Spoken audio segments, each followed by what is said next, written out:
You've done everything you were told.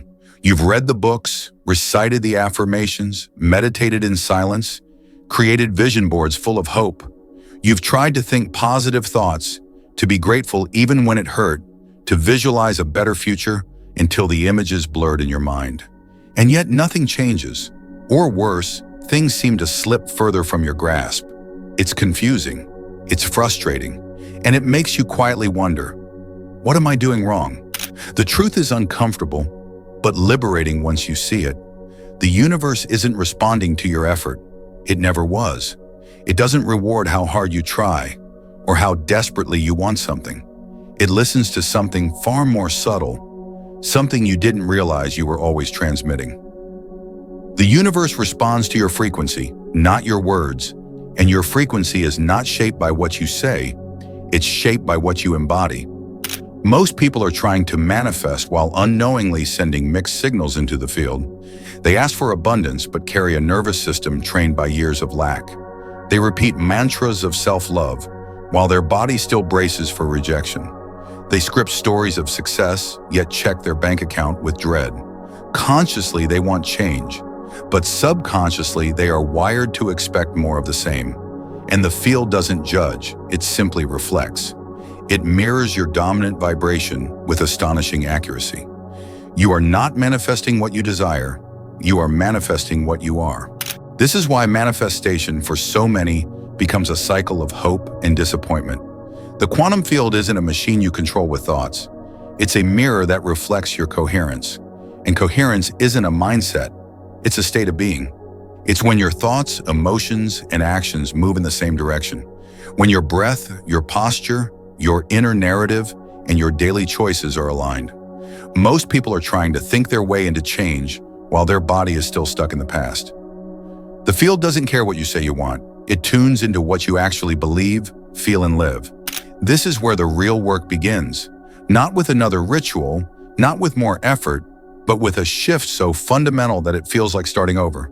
A shift from seeking to being, from chasing to receiving, from force to resonance. Because in the realm of quantum manifestation, trying too hard is not a virtue, it's interference. When you push, you signal lack. When you force, you transmit fear.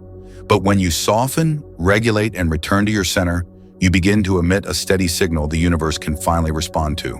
So ask yourself, gently but honestly, where in your life are you gripping too tightly? Where are you so focused on the outcome that you've forgotten to become the version of you who already has it? Where are you broadcasting contradiction, even while asking for clarity? As we move forward into the next part of this journey, we'll explore exactly what the quantum field responds to, and why most techniques only scratch the surface. You'll see why alignment isn't just about positive thinking, but about a full body, full system integration. You'll begin to understand why your subconscious, not your affirmations, is the real signal caller, and why manifestation becomes effortless the moment you stop trying so hard to make it happen. This isn't about becoming more. It's about remembering the truth of what you already are. If the universe doesn't respond to effort, then what does it respond to? That's the question that quietly reshapes everything. The answer isn't complicated, but it does require unlearning almost everything we've been taught about control, manifestation, and cause and effect. At the most fundamental level, the quantum field is not a reward system. It's not moral, emotional, or even conscious in the way we understand consciousness. It's a mirror, a living, intelligent field that reflects coherence with stunning accuracy. The field doesn't decide what you deserve. It reflects what you're aligned with. And alignment isn't measured by what you think. It's measured by what you are broadcasting across every layer of your being. So what exactly is this signal we send into the field? It's not just your thoughts. It's not just your emotions. It's not even your actions in isolation. It's the harmony or disharmony between them. When your thoughts are saying, I am abundant, but your emotions are still marinating in anxiety and your actions are driven by fear, you're not sending a clear message.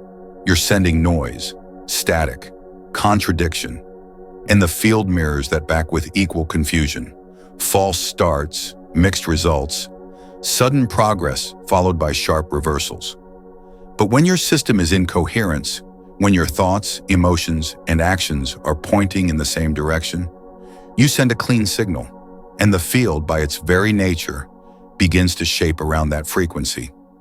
The universe doesn't deliver what you think you deserve. It reflects who you are being consistently. This is why techniques that focus only on one layer, like thinking positively or repeating affirmations, often fail. They address only a part of the system, while the rest continues to broadcast in a completely different frequency. It's like trying to tune a radio station by adjusting only the volume. Until you actually change the frequency, the music doesn't change. Now let's go deeper into the mechanics. In quantum physics, there's a principle called the observer effect. At the subatomic level, particles don't have fixed properties until they're observed. Before observation, they exist as a cloud of possibilities, a wave function. But the moment attention is focused, the wave collapses into a single outcome. That act of observing creates reality. But here's what most people miss. The observer isn't just your conscious mind, it's also your subconscious. And this changes everything, because while your conscious mind might be focused on a goal, your subconscious might still be operating from trauma, fear, or inherited beliefs. That means even as you try to manifest abundance, your subconscious is watching for threats, anticipating loss, bracing for failure. And the field? It listens to that deeper signal. It collapses the wave into outcomes that reflect not your conscious desires, but your subconscious expectations. This is why people stay stuck. They meditate, journal, and visualize, and yet life doesn't move. It's because they're aligning on the surface while broadcasting chaos underneath. The subconscious, running nearly 95% of your life, becomes the true observer. And in the quantum field, the observer shapes the result. But it gets even more fascinating. Science now shows that your heart generates an electromagnetic field that is far more powerful than the brain's. This heart field, measured by instruments, extends several feet beyond the body and is in constant communication with the environment around you. When your heart and brain are in sync, when what you think and what you feel are in resonance, you become a powerful transmitter. Your energy becomes coherent, and coherent energy has a gravitational pull in the quantum field. This is not poetry, it's physics. When the signal you send is whole, the universe organizes around it. When the signal is fragmented, so is the response. The quantum field speaks one language, coherence, and coherence isn't created in your head. It's cultivated through presence, practice, and integration. This is the missing piece in most manifestation teachings. They offer mental tools to fix spiritual problems, cognitive hacks to resolve energetic misalignments. But this isn't a puzzle you solve with intellect. It's a reality you embody with consistency. So let's pause and reflect here. What are you actually broadcasting? Not just when you're scripting or meditating, but when you're stressed, bored, triggered, scrolling, reacting. What is your baseline signal? Because the field doesn't only respond to your rituals, it responds to your rhythm. In the next part of our journey, we'll look at that rhythm more closely. We'll explore the role of the nervous system, not just as a biological system, but as your energetic transmitter. Because if your body is stuck in survival mode, it doesn't matter how beautifully you think. The field listens to your vibration, and your vibration begins in your physiology. Now that we understand the quantum field responds to coherence, not effort, and that your subconscious plays a pivotal role in shaping what you experience, we need to ask the next essential question. What part of you is actually broadcasting your dominant signal every moment of the day? The answer isn't your thoughts. It's not your goals. It's your nervous system. Your nervous system is the interface between your inner state and the external field. It processes safety, threat, stability, and uncertainty long before your conscious mind can put words to it. And more often than not, it's the nervous system, not your intention, that decides which frequency you're actually transmitting. You might be visualizing abundance, repeating that you're open to receiving more. But if your body is tense, your breath is shallow, and your chest tightens every time you look at your bank account, the field doesn't receive a message of abundance. It receives contraction. It receives fear. It receives not safe yet. This is why so many manifestation efforts feel like self-sabotage. You tell yourself you're ready for love, but when someone gets too close, your system flinches. You affirm that you trust the universe, but every day you refresh your email or bank app with nervous anticipation. You say you're healed, but one difficult conversation triggers your oldest wounds, and you wonder, why can't I break through? The answer is simple but confronting. Your nervous system doesn't lie, even when your mind does. We live in a culture that glorifies mind over matter, that teaches us to override the body, to suppress emotion, to rationalize pain. But in the quantum realm, energy is truth, and your body is the instrument that plays it. When the body is stuck in hypervigilance, your signal is distortion. When the body is frozen in shutdown, your signal is absence. And no amount of mental clarity can override a dysregulated body. You can only manifest from the state you're in, not the state you hope to reach. This is why people who do everything right still feel stuck, because what they're doing is mechanical, but what they're broadcasting is chaotic. And the field doesn't listen to what you do, it listens to who you are in each moment. If your nervous system is locked in defense, the world will feel hostile. If your nervous system is rooted in openness, the world will feel welcoming. The outer mirrors the inner, always. This isn't about blame, it's about compassion and awareness. Many of us are carrying years, sometimes generations, of nervous system wiring shaped by trauma, scarcity, fear, or disconnection. That wiring is not your fault, but it is your responsibility. Because no one else can regulate your frequency for you, that's your work, that's your power. And the beautiful news is this: your nervous system is not fixed, it's adaptable, it's plastic. It can be retuned, not by force, but by consistency. Every time you choose to breathe deeply instead of react, every time you soften instead of brace, every time you pause instead of panic, you're sending a new signal. And with repetition, that signal becomes your new baseline. Coherence isn't a one-time breakthrough. It's a daily practice of choosing regulation over reaction. So what does this look like in daily life? It means noticing your body more than your to-do list. It means tracking your tension instead of chasing productivity. It means building a relationship with stillness, where your breath becomes a tuning fork for trust. Because in the end, your ability to receive is directly tied to your capacity to feel safe. The quantum field responds to safety, not intellectual safety, but embodied safety. When your system begins to believe it's okay to relax, the field mirrors opportunities that don't require force.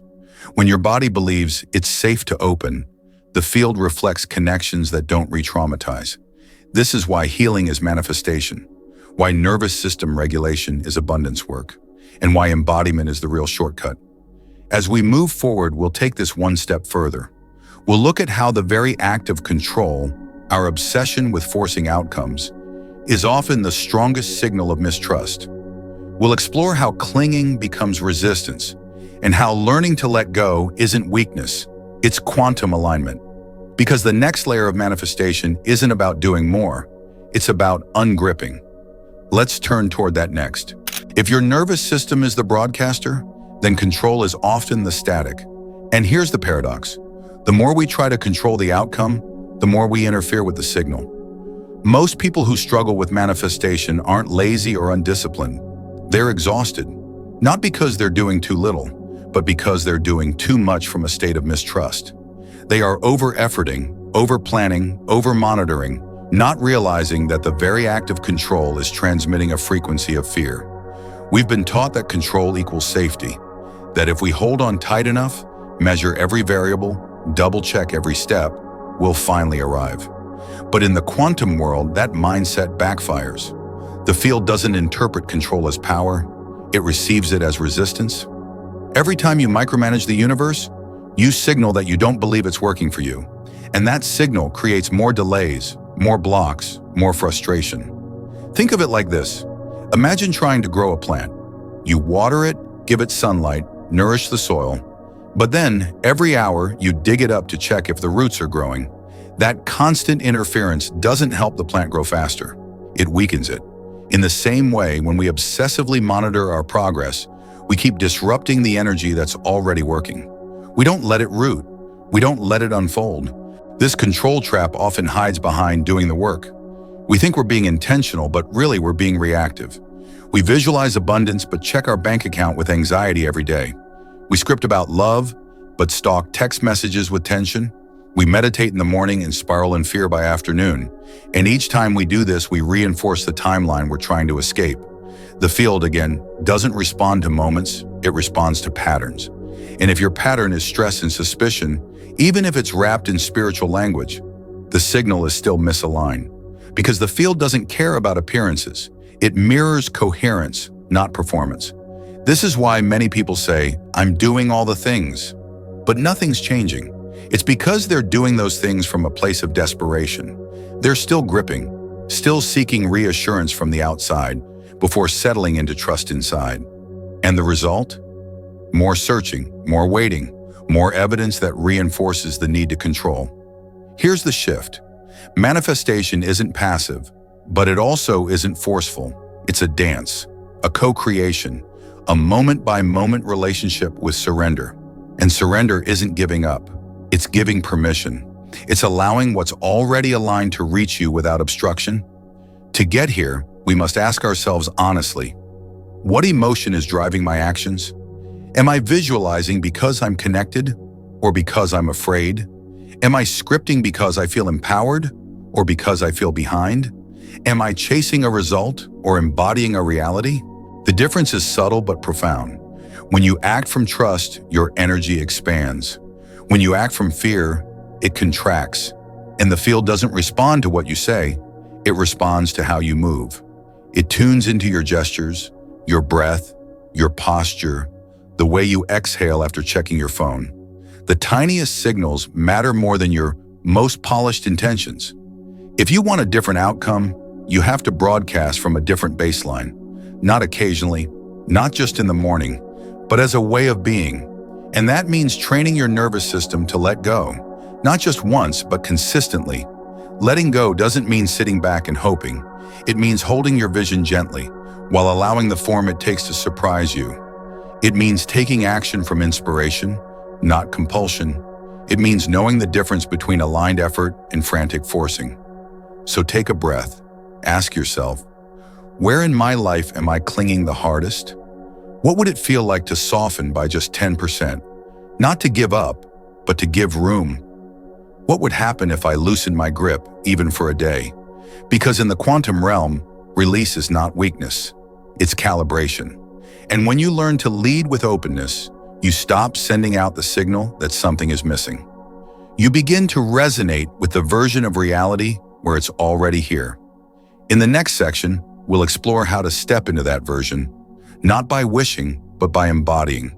Because coherence isn't about thinking differently, it's about becoming different.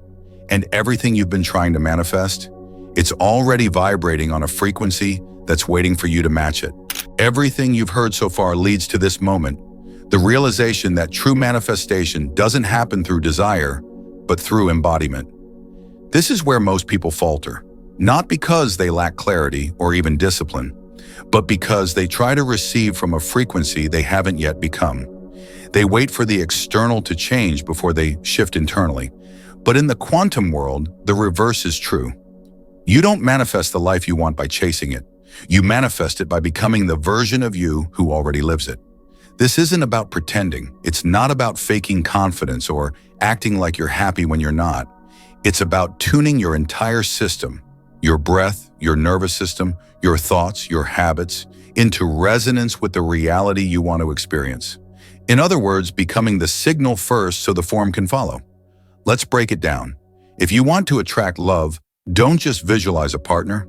Ask yourself, would the version of me who is loved and deeply seen be obsessively checking messages, overanalyzing every word, questioning their worth after each interaction? Or would they be present, open-hearted, self-honoring? That version of you might speak softer to yourself. They might pause before reacting. They might say no where you used to say yes. That's embodiment. If you want to manifest abundance, it's not about repeating "I'm rich" while bracing for bills. It's about training your body to feel the sensation of enough. Maybe you take a slower walk through the grocery store instead of rushing. Maybe you tip generously, even just $1 more, to affirm there's more where that came from. Maybe you stop checking your bank account 5 times a day and start noticing what you do have that's working. These micro shifts signal something powerful. I trust this is already unfolding. If it's health you desire, embodiment means not obsessing over symptoms or fearing every ache. It means giving your body love, not punishment, moving it with care, feeding it with reverence, speaking to it like an ally, not an enemy. You stop looking for what's wrong and you start nurturing what's right. The shift is subtle, but it's seismic in the field. Manifestation isn't about proving to the universe that you deserve it. It's about becoming a match for the reality that already exists.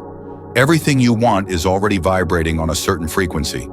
It's not in the future, it's parallel to your current life, but tuned to a different signal. When you become that signal, the timelines collapse.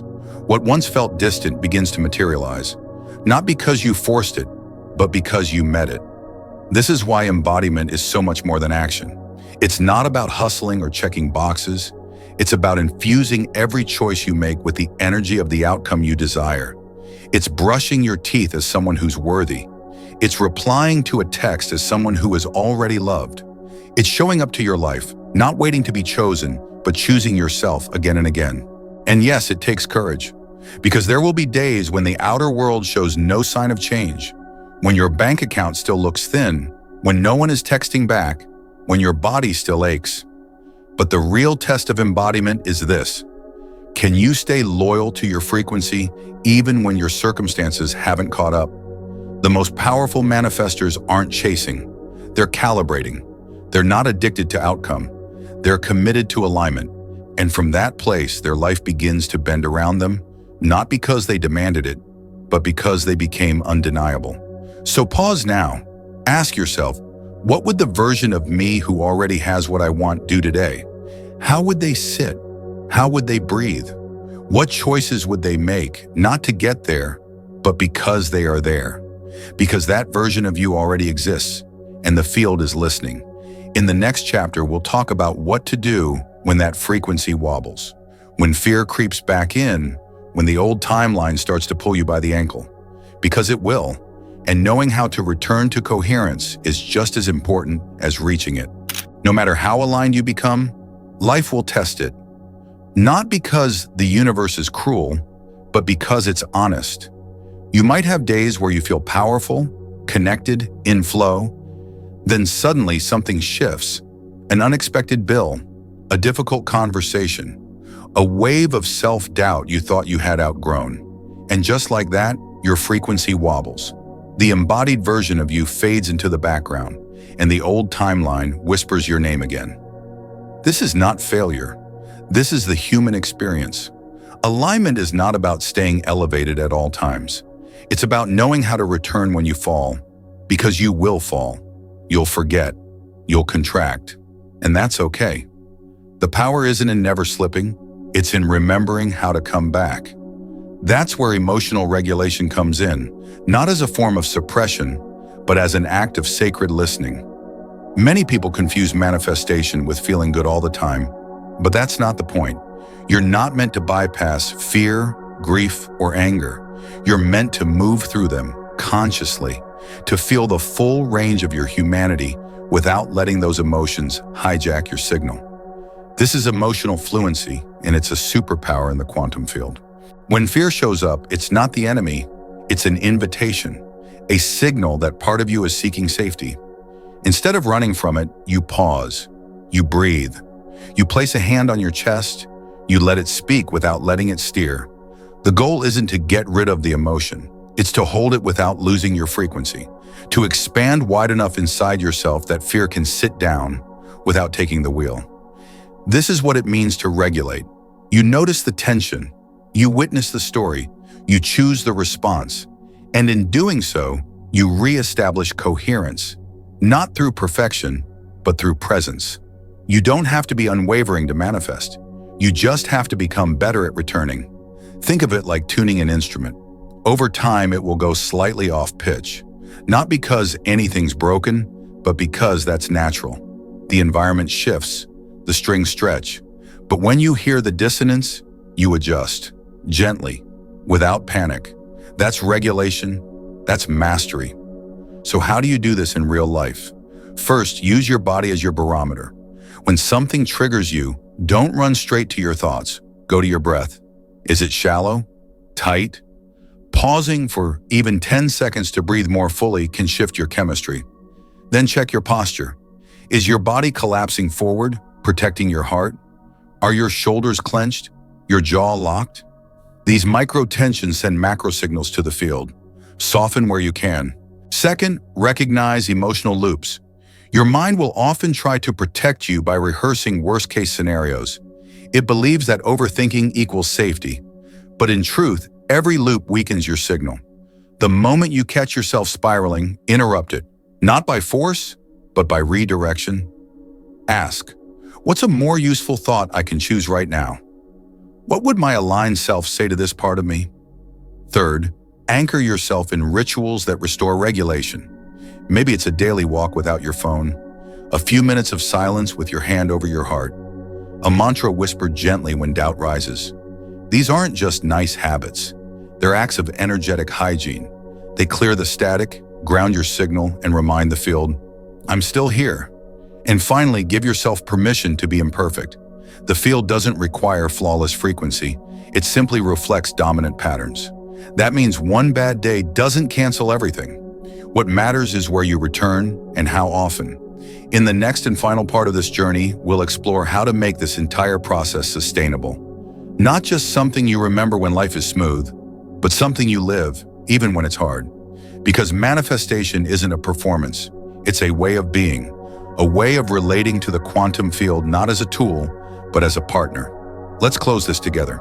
After all we've explored, coherence, embodiment, regulation, there's one truth that quietly rises above them all. This isn't a trick. It's not a method you try for a few weeks. It's not a secret code you crack once and never touch again. This is a way of being, a frequency you learn to live inside, a partnership with reality itself, moment by moment. Too many people treat manifestation like a checklist. They follow steps, expect results, and when the world doesn't instantly shift, they assume it doesn't work. But the field is never measuring your performance. It's measuring your resonance. Not whether you're perfect, but whether you're consistent. Not how well you do the practice, but how deeply you're becoming it. The most powerful manifestors aren't those who know the most techniques. They're the ones who know how to return to alignment over and over. They don't wait for circumstances to dictate their frequency. They lead with frequency. They wake up and tune themselves like an instrument. Not to escape the world, but to shape it. They don't force timelines. They become magnetic to the one that's already aligned. And when setbacks come, as they always will, they don't collapse. They breathe.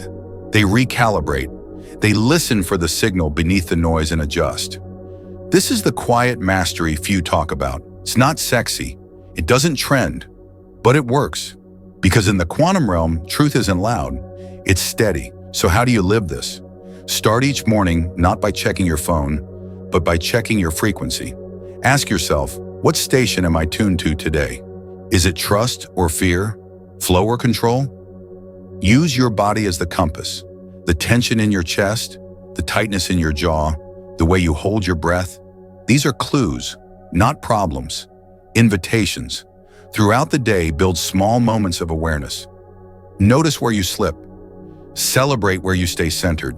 And at night, review, not with guilt, but with curiosity. Where did I wobble? Where did I remember? Where did I become the signal? These micro adjustments create macro shifts. And over time, your nervous system begins to expect safety.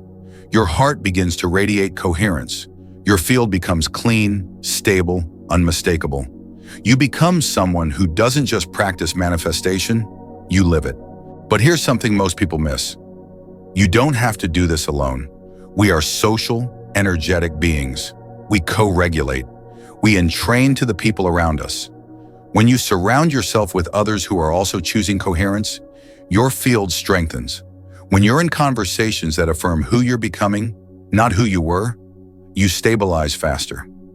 So curate your environment. Choose voices that lift your signal. Fill your space. physical and digital, with reminders of who you truly are. Because support isn't weakness, it's strategy. And remember, there is no finish line. This isn't about arriving, it's about evolving. You are a living frequency. You are the field. You are the observer and the observed. And every moment you align, the universe aligns with you. Manifestation isn't about getting more. It's about remembering that you already are. So take this with you. Let it echo in your body long after the words fade. Let this be the beginning of a new relationship, not just with the quantum field, but with yourself. And if something in you feels clearer now, if there's a softening in your chest, a steadiness in your breath, a quiet yes inside your gut, honor that. You're already becoming it. And if something in you feels clearer now, if there's a softening in your chest, a steadiness in your breath, a quiet yes inside your gut, honor that. You're already becoming it. If this message resonated with you, consider leaving a word in the comments, just one, that captures the energy you're stepping into. It might be trust, or ease, or something uniquely your own. Let that word be your signal and your starting point. And if you'd like to keep walking this path, I invite you to subscribe.